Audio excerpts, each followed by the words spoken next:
25 दिसंबर 2021 ये वो दिन था जब जेम्स वेब स्पेस टेलीस्कोप को 11 जुलाई 2022 को जेम्स वेब स्पेस टेलीस्कोप से खींची गई पहली इमेज को रिलीज किया गया। इनमें सबसे पहले आप डीप फील्ड इमेज को ध्यान से देखें, जिसमें आपको ब्लू स्ट्रक्चर नजर आ रहा होगा, जिसका टोटल मैस हमारे सूरज से 100 ट्रिलियन गुना ज्यादा है। इस स्ट्रक्चर का खुलासा नासा के चंद्रा एक्सरे टेलीस्कोप ने किया है, जिसकी वजह से साइंटिस्ट ने बहुत ज्यादा न्यू डिस्कवरी की। तो आज की वीडियो में हम जेम्स वेब स्पेस टेलीस्कोप की न्यू अपडेट्स और पुरानी इमेज में की गई न्यू डिस्कवरीज के बारे में जानेंगे। हाल ही में की गई स्टडी के दौरान जेम्स वेब स्पेस टेलीस्कोप की पुरानी इमेज पर एक्सरे स्पेक्ट्रम का इस्तेमाल किया गया। इन न्यू डिस्कवरीज के बारे में जानने के लिए वीडियो को एंड तक जरूर देखिएगा। दोस्तों, जेम्स वेब स्पेस टेलीस्कोप के जरिए खींची गई सबसे पहली SMACS 0723 गैलेक्सी क्लस्टर की डीप फील्ड इमेज को देखें। इस इमेज में हमें कुछ न्यू चीजें देखने को मिली हैं, जो पहले साइंटिस्ट ने नजरअंदाज कर दी थी। इस वक्त जो इमेज आप अपनी स्क्रीन पर देख रहे हैं, साइंटिस्ट ने इसे स्पार्कलर गैलेक्सी का नाम दिया है, जो हमारी जमीन से 9 अरब लाइट ईयर दूर है। इस गैलेक्सी के आसपास आप जो येलो डॉट्स को देख रहे हैं, ये तमाम एंशिएंट स्टार से भरे हुए ग्लोबुलर क्लस्टर्स हैं। ग्लोबुलर क्लस्टर्स में स्टार की तादाद ज्यादा होने की वजह से इनकी ग्रेविटी की वैल्यू बहुत ज्यादा बढ़ जाती है, जिसकी वजह से हमें यहाँ अनयूजुअल फिनोमिना देखने को मिलता। असल में जो आप स्पार्कलिंग गैलेक्सी देख रहे हैं, वो यहाँ मौजूद ही नहीं है, बल्कि वो इन ग्लोबुलर क्लस्टर के पीछे मौजूद है। इनकी स्ट्रॉन्ग ग्रेविटी की वजह से इस गैलेक्सी से आने वाली लाइट बेंड होकर जेम्स वेब स्पेस टेलीस्कोप तक पहुंच रही है।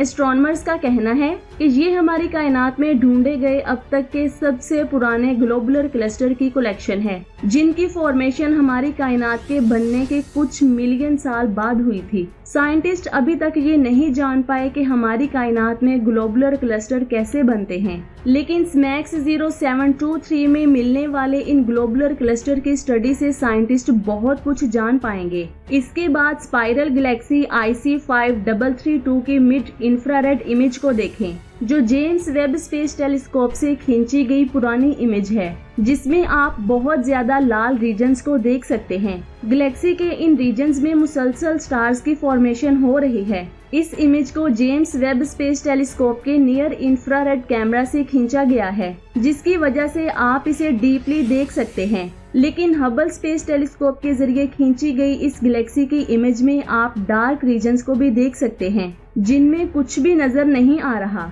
लेकिन अगर आप इस गैलेक्सी के इसी हिस्से को जेम्स वेब स्पेस टेलीस्कोप के जरिए खींची गई इमेज में देखेंगे, तो आपको बहुत ज्यादा स्टार्स और नेबुलास देखने को मिलेंगे। इसकी एक वजह ये भी है कि Hubble space telescope visible light और अल्ट्रा वायलेट लाइट को ही कैप्चर कर सकता है, जो गैसियस क्लाउड्स में स्कैटर्ड हो जाती है।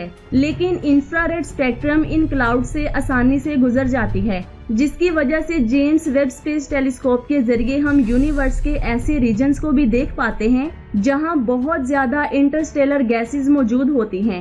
IC 5332 ऐसी दूसरी गैलेक्सी है जिस पर स्टडी करने के लिए साइंटिस्ट ने जेम्स वेब स्पेस टेलीस्कोप और हबल स्पेस टेलीस्कोप के डेटा को तज्जिया किया है। अभी फ्यूचर में ऐसी और 18 गैलेक्सीज पर रिसर्च की जाएगी, जिन्हें हम नेक्स्ट वीडियो में जानेंगे। IC 5332 हमारी जमीन से तकरीबन 29 मिलियन लाइट ईयर दूर कल्चर कॉन्स्टिलेशन में मौजूद है। जेम्स वेब स्पेस टेलीस्कोप के जरिए खींची गई इंफ्रारेड इमेज में हमें जो न्यू स्टार्स की फॉर्मेशन स्पॉट्स मिले हैं, साइंटिस्ट उन्हें मुसलसल स्टडी कर रहे हैं। इन पर स्टडी करने की मेन वजह इन छोटे रेड डॉट्स रीजन में बहुत ज्यादा स्टार्स क्लस्टर मौजूद हैं। इनकी मॉलिक्यूलर कंपोजिशन भी एक दूसरे से बहुत ज्यादा मुख्तलिफ है, जिसकी वजह से साइंटिस्ट को लगता है कि इन रीजन्स में स्टार फॉर्मेशंस को स्टडी करने से उन्हें स्टार फॉर्मेशन से जुड़े कई सवालों के जवाब मिल जाएंगे। अब दोबारा बात करते हैं SMACS J0723 की। इस इमेज को जेम्स वेब स्पेस टेलीस्कोप की फर्स्ट इमेज के इंफ्रारेड डेटा और नासा के चंद्रा एक्सरे ऑब्जर्वेटरी के जरिए कलेक्ट किए गए एक्सरे डेटा को मिलाकर बनाया गया है।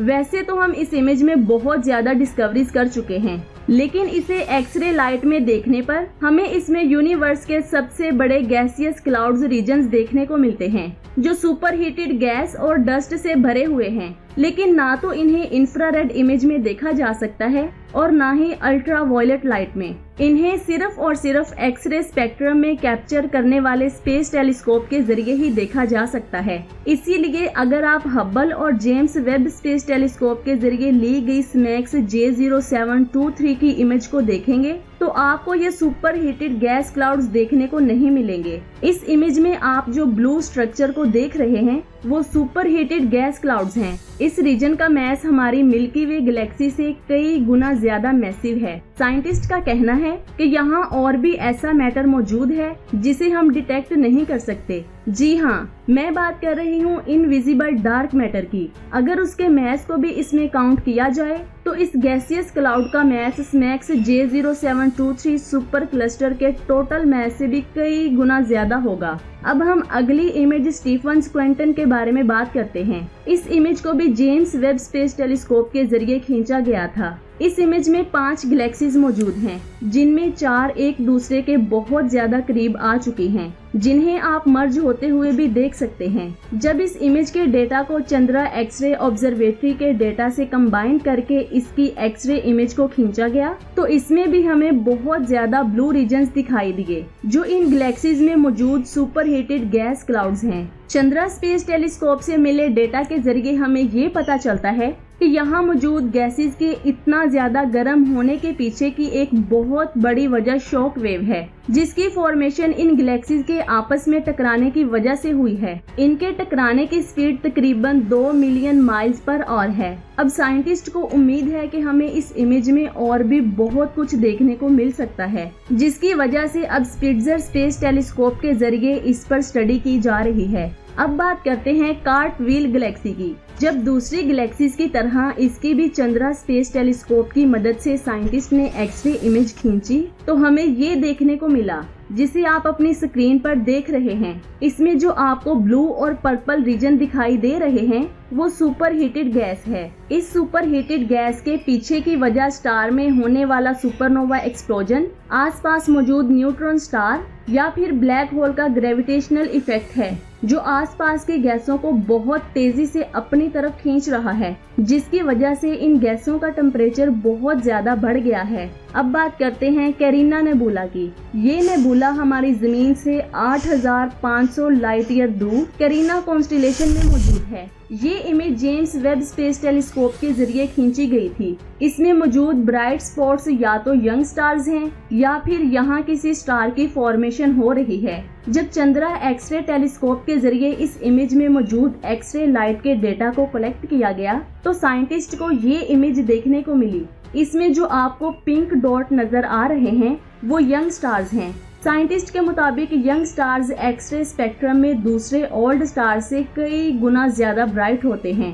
तो दोस्तों, आज की वीडियो आपको कैसी लगी नीचे कमेंट्स करके जरूर बताएं। अपना बहुत सारा ख्याल रखें, दुआओं में याद रखें। अल्लाह हाफिज।